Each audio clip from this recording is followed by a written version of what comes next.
नमस्कार, प्रभाव साक्षी news network और आप सभी का स्वागत है। भारत और पाकिस्तान के बीच बढ़े हुए तनाव के मद्देनजर भारत पूरी सतर्कता बरत रहा है।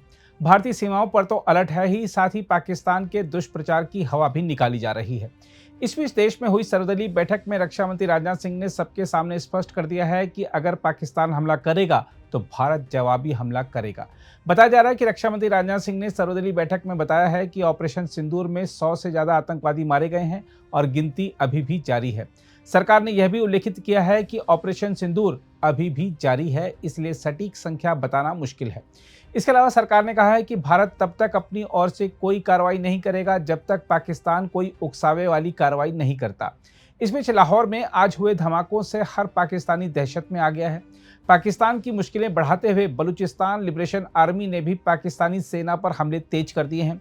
यह सब स्थितियां क्या दर्शा रही हैं और आगे क्या हो सकता है, यह समझने के लिए आइए देखते हैं रक्षा मामलों के जाने माने विशेषज्ञ जीडी बख्शी क्या कह रहे हैं। देखिए, जैसा कि आप जानते हैं 7 सुबेरे को हमारी भारतीय वायुसेना और आर्मी ने रिटेलिएटरी स्ट्राइक्स की थी। 9 पाकिस्तानी जो बेसिस हैं उनको हिट किया था, टेररिस्ट बेसिस को 5 पीओके में और 4 पाकिस्तान प्रॉपर के अंदर, जिसमें शामिल एलईटी का मुरेदके का हेडक्वार्टर और जैश ए मोहम्मद का हेडक्वार्टर भावलपुर में। और वहाँ तो मसूद अजहर की फैमिली के कोई 10 मेंबर वाइप आउट हो गए हैं। बड़ी विजिबल टारगेट स्ट्राइक करी हैं और जो दुनिया को विदित है साफ, कोई चिड़िए कबूतर कौए मारने की बात नहीं है। वो गिन लें जो कबूतर हैं या चिड़िया अगर मरी है, वहाँ उनके टेररिस्ट मरे हैं। तो मैं आपसे कहना चाहता हूँ कि अब पाकिस्तान ने पलटवार की धमकी दी है। अभी खबर आई है कि हमारे एयर डिफेंस ने अमृतसर के इलाके में कोई प्रोजेक्टाइल इंटरसेप्ट किए हैं। इसका मतलब शायद वो रॉकेट या मिसाइल फायर करने की कोशिश की है पाकिस्तान ने। ये बहुत सीरियस है। अंदाज था कि वो भी अपने रॉकेट्स या मिसाइल से जवाब देगा। प्रॉब्लम उसके लिए ये है कि भारत का एयर डिफेंस सिस्टम बहुत पुख्ता है। हमारे पास सैम 400 हैं, हमारे पास पृथ्वी पॉइंट डिफेंस मिसाइल्स हैं, हमारे पास जो है पूरा लेयर्ड मिसाइल डिफेंस सिस्टम है जो कि पाकिस्तान से कहीं ज़्यादा अच्छा है। तो इसके चलते नुकसान होगा पाकिस्तान को अगर वो ये कोशिश करे जैसा उसने करी है। लाहौर में ब्लास्ट हुए हैं। अब ये किस चीज़ से हुए हैं ये मालूम नहीं। क्या जो लोकल बलूचियों ने किया है, किसने किया है, तहरीक तालिबान पाकिस्तान ने किया है, लेकिन लाहौर में ब्लास्ट होने की खबर आई है। बलूच लिबरेशन आर्मी ने बड़ा एम्बुश किया है पाकिस्तान के अंदर और 14 मार डाले हैं वो एम्बुश करके और आईडी लगा के सड़कों पे जो पाकिस्तान की फौज जा रही है। 2 डिवीज़न उसने वहाँ से हटवा ली हैं पाकिस्तान ने और हमारे बॉर्डर पे लगा दी है। तो उससे उनकी जो ट्रूप डेंसिटी है वहाँ पे वो बहुत कम हो गई है और उसके चलते बालूच लिबरेशन आर्मी इसका पूरा फ़ायदा उठा रही है। कहा जा रहा है उसने कलात का शहर और एक और शहर पे उन्होंने कब्जा कर लिया। तो अब पाकिस्तान तो चौतरफा घेरे में है। ठीक है, आसिम मुनीर साहब की जान पे बनाई है। वो करता या ना करता, वो उसमें मारे जा रहे हैं। अगर वो कुछ नहीं करते तो उनका तख्ता पलट हो सकता है, उनको असैसिनेट किया जा सकता है। लोग वहाँ भी आक्रोश में हैं। ठीक है, और अगर वो कुछ करते हैं तो उनको भारत से अच्छी करारी पड़ेगी, क्योंकि अभी तक तो हमने अपने हमले केवल और केवल टेररिस्ट कैंपों पे केंद्रित रखे हैं।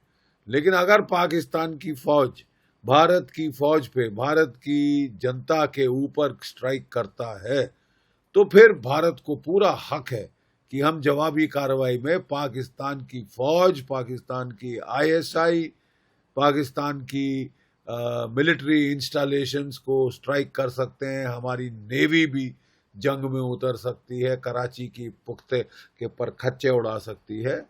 तो ये अभी स्थिति है। सर, अगर अंतर्राष्ट्रीय समुदाय की बात की जाए, इस समय अंतर्राष्ट्रीय समुदाय का क्या रुख है खासकर चाइना इस समय क्या तैयारी में लगा हुआ है? देखिए, चाइना जो है उसने पहले तो कहा कि वो इसके बरखिलाफ है, क्या ये जो पाकिस्तान ने टेररिस्ट वारदात करी, लेकिन उसके बाद फिर वो पाकिस्तान के सपोर्ट में आ गया, कहने लगा higher than the mountains deeper than the seas वगैरह वगैरह।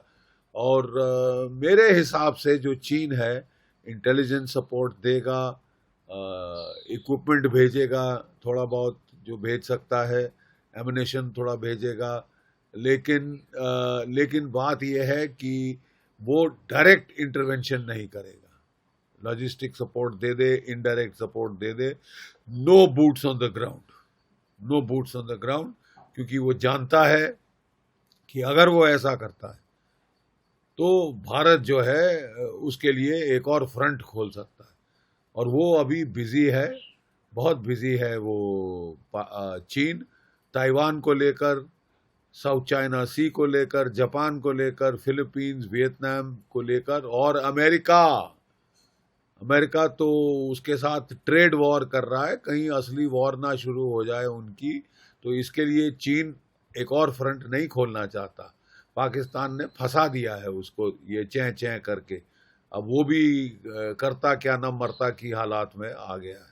अच्छा सर, अभी और अब देशवासियों को कितना चौकन्ना रहने की जरूरत है, खासकर अभी और कितने दिनों तक पूरी तरह से? देखिए, हमारा अंदाज था कि कोई 36 से 48 घंटों तक पाकिस्तान का पलटवार आ सकता है, अगर आना है तो अभी हमको बिल्कुल अलर्ट रहने की ज़रूरत है, बिल्कुल हम रिलैक्स नहीं हो सकते, क्योंकि ये बहुत ख़राब आदत है कि हाँ जी सब खत्म हो गया, वाह वाह, ये वो, बिल्कुल नहीं, बहुत केयरफुल रहने की ज़रूरत है, बहुत सतर्क रहने की ज़रूरत है, क्योंकि पाकिस्तान कर सकता है इस प्रकार की होची हरकत, और करता है तो वो भारत को मौका देगा अच्छी तरह से पलटवार करने का।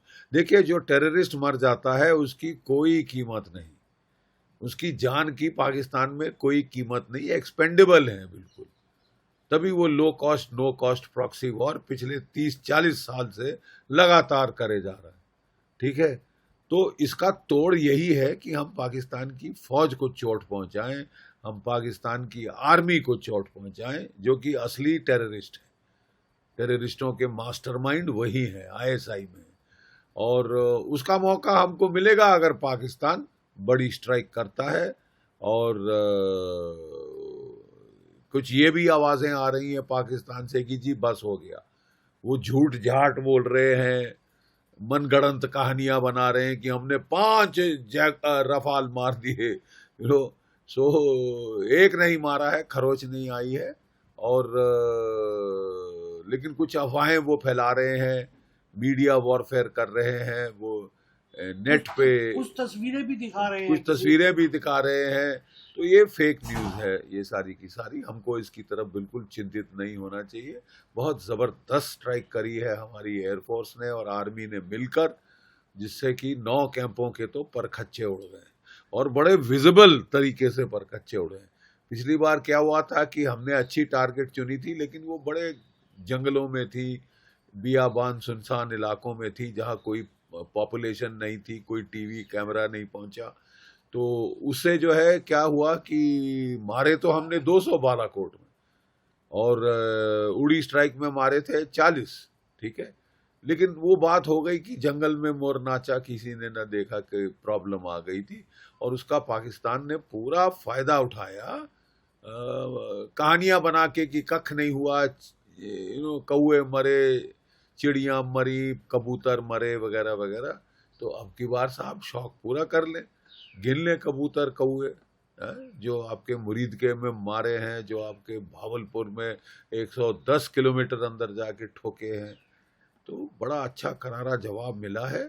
लेकिन डेटरेंस तभी हासिल होगी जब हम पाकिस्तान की फौज को ठोकें। उसमें प्रॉब्लम यह है कि एस्केलेशन हो सकती है, लेकिन अगर पाकिस्तान वार करे तो फिर आपको पलटवार करना होगा, पलटवार का पलटवार करना होगा। अगर आप भी लेना चाहते हैं देश दुनिया की तमाम जानकारी, तो आज ही सब्सक्राइब करें हमारे चैनल को, साथ ही नीचे दिए बेल आइकन को जरूर दबाएं ताकि हर अपडेट आप तक पहुंच सके।